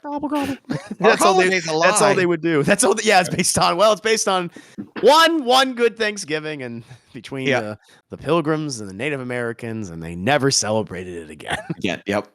That's where the turkeys go. Why? Long story. Why? Long story. Yeah. Here's dark. Ken Burns. Ken Burns will tell you about it. It's fine. That is, there is so much, you know what? There you go. You guys are right. There is so much material then there to do a sequel. I would prefer that. That would make a lot of sense. There technically was. There is an Xbox game. Oh, really? There's a sequel. Capcom made it. It's terrible, but it was it served as a sequel for what happens after, which is the resurrection of Oogie Boogie. Right. Oogie Boogie's very much a return to Jafar. I think it's what we call the Revenge of Oogie or something. Oh my God! Let's not do the Return of Jafar of Nightmare Before Christmas sequels, because there's a lot of good material. There's a good, proper, theatrical movie. I think they could do it, but I don't want a live action film. Don't do that. No, that would be the lazy thing to do. This is a book, I think, that's coming out. I don't know if they're going to make a movie out of it. They've been trying to make it happen, but I don't know. The manga? Is that it? I don't know. I heard there's going to be a novel that serves as a sequel. But really? I don't know. Oh shit! There's but that just shows what's so interesting is that despite this movie being nearly 30 years old, there's such a wealth of material that could potentially make a sequel. Oh, people are just doing it anyway. So that's fascinating to me. I like that. I didn't expect this conversation to go into this direction. That's what's so cool about doing Discourse. You never know what's going to take you. And all these people and all of you guys bring in all this information that I was completely unaware of. So that's awesome. Very, very nice. Yep. July 2022 is the sequel, novel. A novel. I wonder if they'll adapt it then. I wonder what that's going to be. Long Live the Pumpkin Queen. Interesting. Yeah. Huh. Okay. Cool. Yeah. Well, kind of to do like a bit of a. Is there any other characters though? Did you guys want to mention beforehand before we kind of go into our favorite moments and scenes in the movie? Oh, did you guys talk about the mayor? Oh, the two-faced mayor. Yeah. We mentioned him before, but I just love his design. Oh, okay. He just reminds me of Alex Jones. So yeah. With his asshole. Immediately thought, Jack is dead. Let's broadcast it to the whole town. Jack is dead. The world is ending. Jack is dead. It's like I like his what's his line? Or it's like, I can't make a decision. I'm a publicly elected official. Yep. Yeah, that's great. that one statement fully comprises his entire character. No, he's really fun. I like the three little shits, the trick-or-treaters. One of them, Paul Rubens voices one of them. And I think Catherine O'Hara also voices the girl. She voices the little witch. And I forget who voices the other one. But yeah, just how they're like, they're just shitty little kids. That's what they are. And they, they have a dual loyalty to two different people. They're the power players and they're stabbing people in the back, which I like that. I thought they were all boys. I think the witch is a girl. Yeah. Oh, okay. Yeah. And other than that, like pretty much everyone else is kind of like background tertiary character. I mean, obviously Dr. Finkelstein. Dr. Finkelstein has a lot of lines. And obviously he was supposed to have an expanded role. Yep. But moving on from any of the characters, unless anyone wants to bring something else up. I think a lot of the characters, even the ancillary ones, do have some personality for it. Like the werewolf who corrects the mayor about how many days left till next Halloween, or after the initial song when Jack's walking away and he gives a coin to like the jazz player, and he's like, "Nice work, Bone Daddy." Oh, like, that's right, Bone Daddy. Yeah. That's a good one. Yeah, no, you have these background characters, but they do have like some memorable lines. All the designs too. Like you have that one. I don't know how to describe him. That cadaver, that giant. Like he's like got a small little head, but this huge body. He's got like an axe in it. And he's all derpy. Like, I don't know what that guy's name is, but yeah, everything stands. His actions are super slow because of the axe probably in his head. Right. Yeah. There's so much. Clever little designs throughout the film and for the characters especially. They stand out. Yeah, and for a short film, they need that. True, because we can't have so many characters. At least we'll make them visually interesting if we can't make them their personalities interesting. So that's true. Well, moving on from that, I did want to go ahead and jump into like kind of the final part of this discussion, and that's our favorite. Since it's a musical, we got to talk about our favorite song and also our favorite moment. I'll go ahead and start, and then we'll just go to each person so they have some time to speak. But my favorite song, it's kind of, I guess, not really a cheat, but it's Jack's Lament, but the ending version where Sally comes in and she uses her Sally's Lament, and it's called the reprisal, if you will. And I just love that song. I love how he references his original piece earlier on, but he's more mature. He has more knowledge about what happened, and he also finds love. I thought it was a very beautiful piece, and of course it has the iconic image of him on that hill, that twisty twirly hill with the moon behind him that's so big, that full moon. And my favorite moment is the Christmas present scenes where all the children are opening up their gifts and they're all fucking horrified. And like they're being chased. Like you have that one fat kid who's being chased by something, or the one that has like a shrunken head, or like that wreath that's going to eat that grandmother. It's just all of that little montage of all these horrifying presents. Everyone going, ah! As they're being chased around their homes. I thought was very darkly amusing. But we'll go ahead. I think the person we started with last time was Vanny in regards to general thoughts. So we'll go ahead and we'll start with Deadpool, and we'll go down the line. So Deadpool, your favorite song and your favorite moment in the film. Well, I guess my favorite song is the "What's This" song when he gets Christmastown, because it's such a classic song, especially for just the Christmas time of year. Of course. And my favorite moment is after he gets shot down by the military. Oh yeah. He's just laying there on the statue, and Zero wakes him up, and he's like, "Oh man, I've made terrible mistakes. I really screwed up." Because we've all had that moment where we realize, "Oh, I made a series of terrible mistakes." Just took a kick in the ass to realize. Or an artillery shell. Or artillery shell, yeah, or flak, yeah, exactly. Yeah, so he's just there seeing. It's just like, I really messed up. I should have listened to Sally. Yep, she has common sense. She's the only one that knows what's going on around here, or has any sense. Emily, what about yourself? Your favorite song, your favorite moment?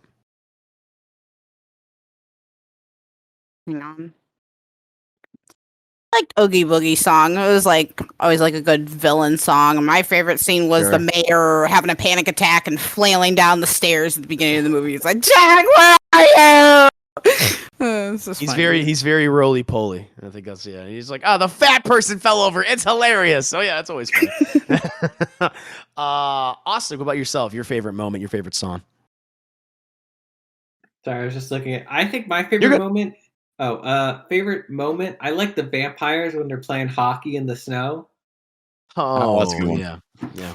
I think there's something. So I don't know. There's something really nice about it. Favorite song, kind of similar to Emily. I really like the Oogie Boogie song just because of it's just a different style of music, but just also the colors. It's different than it's like, how did they do all these honestly these neon looks to everything? It must have that song probably took a long time to do. Difficult to animate. Yeah, I imagine so. The lighting, especially. Very good choice. No, I think that's one of the most popular songs, if not the most popular song in the entire movie. Cass, what about yourself? Your favorite?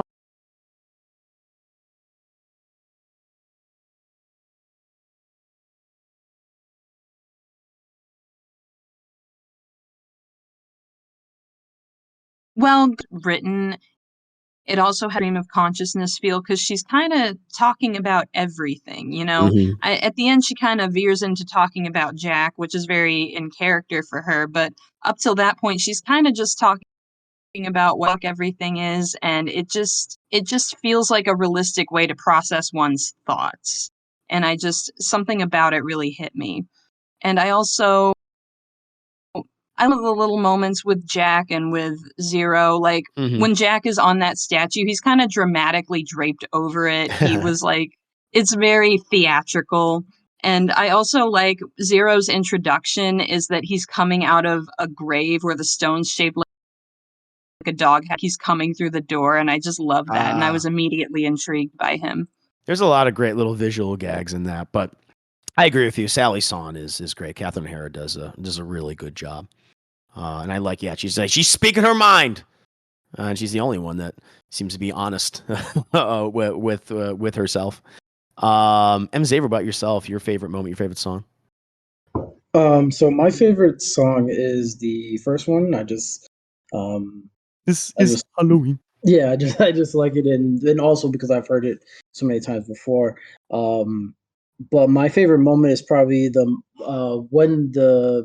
when they're delivering the gifts, when the children open the gifts, but specifically the first one, because I don't know what it was, but the child had this look on his face, like maybe it was their first Christmas, and they open it and they're like, "Is this what we're supposed to get?" And then the parents scream, and so I thought that was the best, and that broke me at that point. But yeah.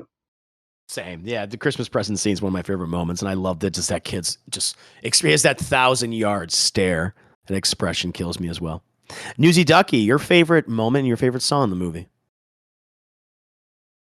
Favorite song was definitely Sally's. That one was stuck in my head that I subconsciously just start singing to myself.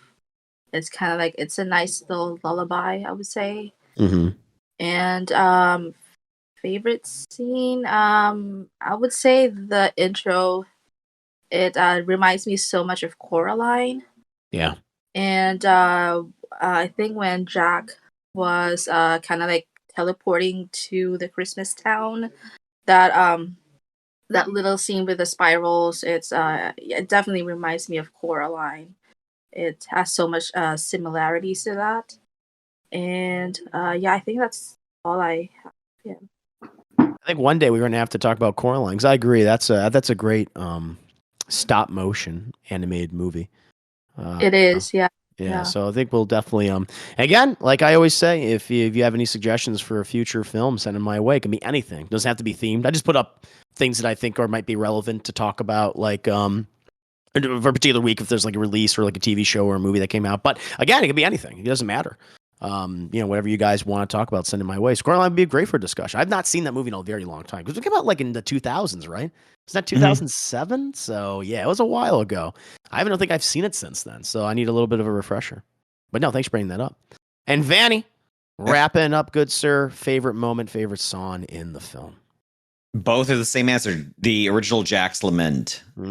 Just seeing him at his absolute lowest, realizing all the chaos that he's caused, and then just being able to pick himself up, and then having that renewed energy, and has such a huge shift in tone and such a powerful moment for the character. And it just, to me, that's everything. And I love the song. I love the moment. And just when he rips off the Santa Claus costume and he's back in his original black and white suit, it's such an amazing moment. And then when he realizes what he has to do now, just, yeah, it's a 10 out of 10 moment for me in that film.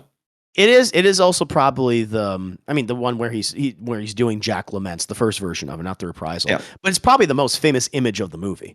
When people think about The Nightmare Before Christmas, I mean, it's on the poster, it's on T-shirts, it's on mugs, it's on everything. I feel like for a lot of people, at least for I can only speak for myself, but I feel like for a lot of people, that is one of the first visuals to come to mind when thinking of this movie. It's embedded in pop culture. It's embedded in our minds. So I totally understand why. Yeah. That and the kid pulling out the dead head, the shrunken head. Yeah, that's such a great scene. I love that. I love childhood trauma is hilarious. Yeah. It's hilarious. And you become more mature. You become a more well-rounded individual, of course, all that childhood trauma. Yeah. There's a scene, there's a line in there too that I was really kind of taken back by as a kid, because I grew up when you're watching like kid shows or stuff aimed at younger adults, you never say, "Oh my God," you say, "Oh my gosh." Because you don't want to like invoke a religious thing. And that was the first animated film that I remember seeing where because the line in there says, "And by God, I really did something swell." And just the way he emphasizes the word God, I was like, oh wow, you guys can do that. You just chose not to for this entire like 30 fucking years of animation. Like I think it just kind of adds that weight to it too. It was just like, if they went by gosh or any other line, it would have completely diminished the song, I think. But it has such a, and not even use that for the theological standpoint, but just from a wording standpoint, it works so well to just emphasize like his like, God damn it, I really did something. That's cool. It fucked up, and I'm some like a big fat guy. My potential girlfriend's gonna die, but hey, the story. It carries more weight. It carries more weight, and just within that moment, but also for the entire thing in itself. Yeah. Because you're right. Because in animation, they tend to, it's weird because sometimes, because they reference death in this film, killed and stuff, they say that word. But then there's also like, it's not kind of related to what you're saying, but like in the Spider-Man animated series, they would say, "I will destroy you, Spider-Man," or they won't say, "I'll kill you. I'll fucking kill you." They say, "I'm going to destroy you." But you're right. They don't invoke deities or God, or they don't reference like murder or kill. But in this movie, they do, which is really cool, which makes it stand out, which makes it a little more mature, and which I imagine is why Disney was so concerned with this. Why they were like, I don't know, I think we made a mistake. But now in hindsight, it's like, it's nothing. It's like, now it's like, of course. Because the last time they went really dark was The Black Cauldron back in the 80s. And that was such a flop. And like I think I could see where Disney, especially Michael Eisner, who is somebody who is very much, let's play this safe. And this is not safe. This is not a safe film at all. And it worked. Yeah, it did. Yeah, I guess are we still, it's interesting because I feel like Disney, like TV animated shows, they're pushing the envelope more and more. Where like Gravity Falls, it had so much innuendo in that show. And referencing like killing people and things, and like people being dismembered, and I was like, this is interesting. Or like the Owl House, stuff like that. Where I think so they can get away with stuff like those animators can get away with it. Well, it's TV, so that's fine. Yeah. But then with movies, they're like, well, we got to be it has to be for the mainstream, be as appealing as possible. So yeah, when a movie like this, it's a nice little anomaly. I like these little anomalies that always pop up every once in a while, when they're a Disney film. And that's what terrifies me if they do decide to go live action. I remember hearing about that a long time ago, and of all the things, I've never made this as a comment before, but I think Nightmare Before Christmas, if they were to do anything with it, is just turn it into a Broadway play. Like, I think this would work much better in the theater versus making this live action. If they can go too far and go Lion King with it, where you lose a lot of the emotion out of it, or they're gonna I do agree there are definitely some issues with it too, and there's been some Tim Burton has gotten some blowback in recent years after some comments that he made about his casting choices, which are really, really inappropriate. Yeah. Did you hear about that? No, bring it up though. If you have the information. Yeah, he was asked because a lot of his casting is primarily Caucasian folks, and they asked, especially in your animated films, why don't you create, why don't you cast people of color and have some more diversity? And he just says, like, none of my roles are really intended for people of diversity. Like, they're kind of written for white people. It's like, really? Like, that's a really shit thing to say. Like, he just kind of brushes off, like, yeah, they're not. It's not meant. My roles aren't meant for them. And he got quite a bit of blowback for that one, which hurt pretty bad. Huh? And then like Oogie Boogie. I mean, he has the. I mean, that's a black man's voice though. It is, and that kind of came into the idea though for his own kind of like racial undertones. Like, you have your only black character who's into playing dice. He's got jazz. It's the term Oogie Boogie is like it kind of like, oh God, is like Tim Burton's secret. Like, I don't like. It just made it raised a lot of questions about Tim Burton's integrity as a creator at that point. Which maybe it's like an ignorance kind of thing. Yeah, I think that's probably the best case. Like, I don't think he really realized what he said, and if he did, shame on him. But I don't think he's actually apologized for it yet. But it was, oh God, wow, damn it! I didn't know about that. Yeah, maybe it's more like a self-awareness. Then maybe it's like he's just not self-aware. That's interesting. Yeah, I think he's like Stephen King in that aspect. He's not quite as aware of how racist he sounds when he says things. Yeah, he's just ignorant to it. Interesting. Wow. That too. They're both ignorant, but. I guess maybe the Bone Daddy guy. Here you go, Bone Daddy. I guess that guy. He might be background character. Interesting. Wow. Oh yeah. I'm looking up right now. I'm just in terms of like adaptations. I'm just possible sequel. So I'll just as you guys already brought up. In February 2019, I want to say this. It was reported by that a new Nightmare Before Christmas film was in the works of Disney concerning either a stop motion sequel, or live action remake. In October 2019, Chris Sarandon expressed interest in reprising the role as Jack Skellington if a sequel of the film. So I hope that happens. I think we're all kind of on the same page. I mean, the film's kind of like, if this is a one and done, that's fine.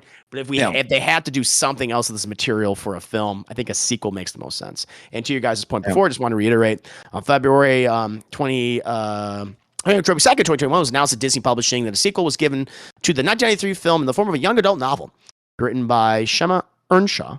Features Sally as the main character. Look at that. As be told through her point of view of events taking place after the film. Interesting. The Pumpkin Queen, which is reference to, obviously being Jack's wife or paramour, if you will. So that's interesting. So I don't know. Maybe we'll return to the Nightmare Before Christmas discussion in the future if they do a sequel or whatever, a live action remake. We can always talk about that someday. Yeah, and I'm actually looking at Tim Burton's filmography since Nightmare came out, and I really hope he has nothing to do with it, because I did not realize really I kind of like Sweeney Todd. I like Sweeney Todd too. I think that's his last good movie. Yeah, I heard very good things about Big Eyes that he did with Christoph Waltz. It's okay. It's okay, yeah. But everything else is like, God, these are terrible films. Yeah, he's it's been rough. It's funny because he's had these iconic movies. He didn't even direct this; he just produced this and story. Of course, he came up with the story and the concept. But yeah, when I think of like Tim Burton in general, I think like my favorite film of his is Ed Wood, which is probably the least Tim Burton-y movie imaginable. But it's about the schlock filmmaker Ed Wood, made stuff like Plan 9 from Outer Space and Glen or Glinda and stuff like that. It's great. It's a great dramatized biopic, obviously, with Bela Lugosi and things like that. Walter Matthau playing Bela Lugosi. And then after that, I'd probably say Pee-wee's Big Adventure, which is the film that really brought him to prominence for a lot of people. And then I guess Batman. Batman 89. After that, it's kind of like, it gets weird. Yeah. Like Edward Scissorhands. There's an audience for Edward Scissorhands. I like Edward Scissorhands. I forgot about that one. I always forget about Edward Scissorhands. That's a good movie. Yeah, Batman Returns was solid too. Nightmare Before Christmas is, I think, probably his magnum opus and like his last really peak. But yeah, Ed Wood, bizarre. Mars Attacks. There's an audience. I think it starts becoming like there's an audience for what he's trying to do There for a is little while. There absolutely is. There's no question that the people really identify. He has his niche and he has his support. There's no, of course, his movies have made money. Like I don't like it. Alice in Wonderland made $1 billion. Yeah, Like, and it was terrible. It was terrible. Yeah, and Dark Shadows that nobody asked for. Oh, I walked out of the theater. I was like, I'm done. I was like, I can't do it. I can't. The only scene I liked from Dark Shadows was a scene where Johnny Depp and Ava Green are wrestling and fucking each other up and fighting. It was the only scene in the whole movie I liked. You know what? I know what scene you're referencing. I think I saw it in the trailer. I don't think I even got to that scene. The only scene that amused me is when he killed all those hippies, where he's like, he reveals that I'm a vampire and now I have to kill you all. And then we cut to a far shot and you just hear screaming. It's like, I guess he's killing all of them. And after that, I just remember that. Oh God, we got to talk about. I think it might be good maybe someday to talk about the careers of directors. Maybe that'll be fun for Discourse, like certain filmmakers or franchises even. I don't know. Again, you guys, it's. I'm sorry. Go ahead. Yeah, I think his live action adaptation of Dumbo is actually pretty decent because it's very hard. Like, how do you make that movie into a live action movie? Yeah, I think he did the best he could with what he could do with it. I think putting his own spin on it made it work. Yeah, there's an argument I saw about the live action Disney films that I really agree with, where they're trying to address the commentary and the politics behind some of the films, and by doing so, they're just kind of creating more problems for it. And like they gave the YouTuber I saw gave a good example, like Beauty and the Beast creates a ton of new problems, but they're trying to overemphasize like Belle's strength and Belle's independence, but they went so obvious that none of the narrative around it really supports some of the stuff that they're trying to do for it. It comes off try hard or inauthentic. Yeah, and Aladdin tried to do the same with Princess Jasmine was already a very confident, very strong female protagonist, and then they are really just like putting a bunch of arrows and signs saying like, "Look, we're trying to be progressive," and it's like you already were doing really well. You stop it, and then they do Dumbo, which is like. And then they make kind of Dumbo more of like an ancillary character. And it's really more about like circuses and, animal rights. The like abuse. Like that's not the point of Dumbo. And even the way the film ends there too. I know this is a weird tangent, but like where, like Danny DeVito's circus now no longer uses animals. Like this was set in the 20s. Of course they did. We just stopped doing animals in the circus like 10 years ago. Like, no, you're trying to be like, I am all for woke culture and being more aware of the things you say and trying to be more self-conscious and stuff like that. But Disney's trying to do it so hard and they're heavy-handed. They want their trophy. And their How's Little Mermaid gonna work? It's kind of hard to like, how do you make a Dumbo movie without addressing the issues with animal abuse? Like you don't do it. Can't. Don't make the film. True. Yeah. Like some of these films just don't need to make like a remake. Like I think they serve a product at the time. They are like Dumbo itself is timeless and weird as fuck. And they took out Dumbo getting drunk because they don't want to show a child drinking alcohol because they're now starting to talk down to us too. Yeah, and that's I think one of the, as much as I still really love Disney, I just can't. I really just like I'm just getting so disappointed with some of the live action films they've been doing, and. Like they're not respecting their audience as much as they used to. Well, they treat their audience like they're idiots. Trying to cover up their sins is what it is. They're also trying to use it to make money, but also like it just they're misunderstanding the whole point of I don't know what people want to call it anymore because woke has turned into a joke word now. But it's just like it's just a matter of being progressive and being a decent human being. Stories are concerned. In order for it to be interesting, there needs to be conflict. There need to be problematic characters. And if it's set in a certain time period, just showcase the story as it would have been and just make the audience understand that certain. And if you have to bash them over the head with it, that's bad writing. Yeah. Mm-hmm. Yeah. Like there's a reason why, like kind of even like when you look at the things like the Looney Tunes from way back in the day, but before I was born, where you saw them like smoking and drinking and shooting guns, and like it was fine. But then, when you remake them now, granted, modern sensibilities, you probably shouldn't show them smoking or drinking anymore. But it's just the modern sensibility of it has kind of changed a little bit. It still works, I think, to a certain extent. But Yeah, like there's definitely like we've taken a softer approach, I think, to a lot of animation, a lot of stuff geared towards kids. Sometimes good, but then sometimes we get lucky. We get like Mitchell and the Machines too, which is my movie of the year. Like I love that film to death. It's so goddamn good. And I think that movie handles the everything that we're talking about. Yeah, it handles it in a very mature way. So they're still bound. I think the edge is still there, but I think some of the larger companies are now playing it way too safe.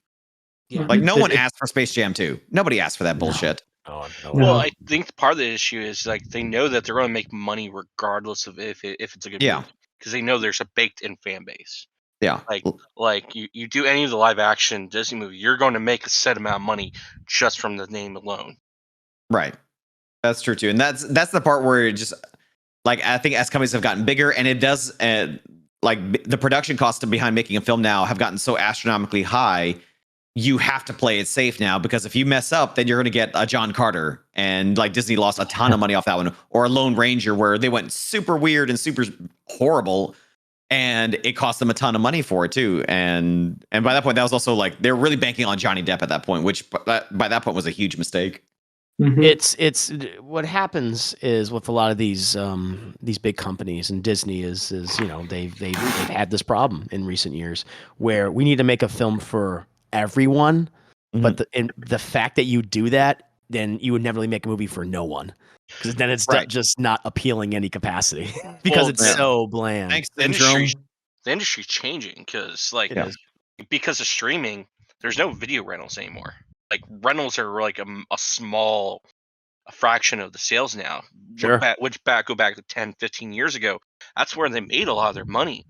Like what was it? Matt Damon was on Hot Ones not too long ago where he talked about how he can't make any of these mid-tier movies anymore because no studio doesn't want to do anymore because they're not going to get the back end of their video rentals. Because back when video stores were a thing, the studios were pretty much guaranteed they were going to make money off people buying it, or a bunch of video store chains like Blockbuster buying up a bunch of copies to rent. Mm-hmm. So they were guaranteed to make money after release. But because of streaming, that doesn't exist anymore. Yep. So a lot of these studios, they want to get their tentpole movies now because they know they'll make a bunch of money off of it. So they're not willing to take risks. They're not willing to invest in the smaller directors or movies as much anymore. So that's why that's why it's like a lot of these movies now are kind of made by committee. I mean, that's what happened with Star Wars. Yeah, very homogenous now. Yeah, and that would be something if we did want to do like a franchise discussion. I would love to do is like just sort of like the weird evolution of Star Wars films of like even like right now too, where we just finished the one film that I've ever walked out of a theater genuinely and not in no way, shape, or form, exaggeration, mad about Rise of Skywalker. But then we also got Rogue One, which is my favorite Star Wars film too. So it's a weird kind of just franchise as where it stands right now too. But yeah, being at Disneyland yesterday too and walking around, there's something I did kind of notice that, like what you're just kind of referencing, where they're trying to do something for everybody now. Like I was in one of the shops because it was like 40 degrees and I was freezing, waiting for my friends to come up, and I was just kind of walking around and I'm seeing like how they are approaching everybody now. Like I would see a Disney shirt that is like very clear cut, red, white, and blue, America, MAGA, like something for them, and then like maybe like 2 sections down, you see a Disney shirt in rainbow pride colors there too. And so I think that's something that's kind of indicative of Disney's whole business now. Like it's not really about appeasing everybody. It's about not pissing everybody off. That's what it is. And that's the problem that I've had is that they're not earnest about anything. Yeah. Like and I'm glad everything I'm sorry, I just want to say that's why everything comes off inauthentic. Yeah. Like I do appreciate they are doing more stuff to have more diversity in there too, and they are trying to have more inclusion and things like that, which I think is fantastic. But I think a really good example for this would be, again, kind of going back to Beauty and the Beast, where they had Josh Gad's character be the first openly gay character, but it was done in such a inauthentic and kind of just sort of stereotypical way. There it is in the background. There, he made a reference that he bit him a lot. What? Yeah, LeFou, and which translates to the Fool is their first openly gay character, which that's terrible, asshole. But then you go to Mitchell and the Machines, where it's done in such a much more subtle but more earnest and honest way. Yes. I forget the main character's name when they say like, "Are you gonna bring your girlfriend home this year?" Hey, yeah, like is she gonna bring her girlfriend home? That was such a natural thing, and it was just like well done. Like Power Rangers did a better representation with the Yellow Ranger being like technically the first open LGBTQ superhero, at least in a Power Rangers universe. Sure. Like they did it more naturally than Disney did, and because again, Disney's just they don't want to offend, and if they do want to go woke, they're going to go real. They're going to get right at the line, dip their toe, and then walk back out and just go back to generic and just go all in or don't do it. There's a running joke of Disney because every year they say introducing our first gay character because they did that again this year, wasn't it, for Cruella? I was like, wait a minute, I thought what about LeFou? And they forgot about LeFou. So I was like, oh wow. Yeah. So no, it's no. This is a conversation worth having. That's even when we go into even more depth. Yeah. Certainly in the future, I think. Yeah, and that's might be good. Look at that. People who are currently listening to this, we might be evolving discourse to talk about maybe these kinds of topics. Maybe not just about a film or a cartoon series, but also other aspects of these, like the behind the scenes type of thing, or the structure of these movies, or a franchise itself, or how the industry might be changing, or industries might be changing. So, I think it'll be worth having in the future. But I'm going to call it here. I hope everyone had a good time talking, both during our Spider-Man No Way Home discussion, and which I'll put up separately, and of course our Nightmare Before Christmas Discourse discussion. But I'm gonna bid all of you guys adieu. I want to go ahead and thank Deadpool, Emily, Austin, Kazfay, M. Xavier, Newsy, Ducky, and Vanny. And I know we also had Thunderlee here briefly and Person Man's here briefly, but I want to thank them as well. But guys, we'll see you next time on Discourse. Bye. Bye. Yay. Reboot is bad. Yeah, it is. It's bad. It's so bad. It's bad. I was trying to say that earlier. We gotta do a Discourse on that movie. Whew, what a film.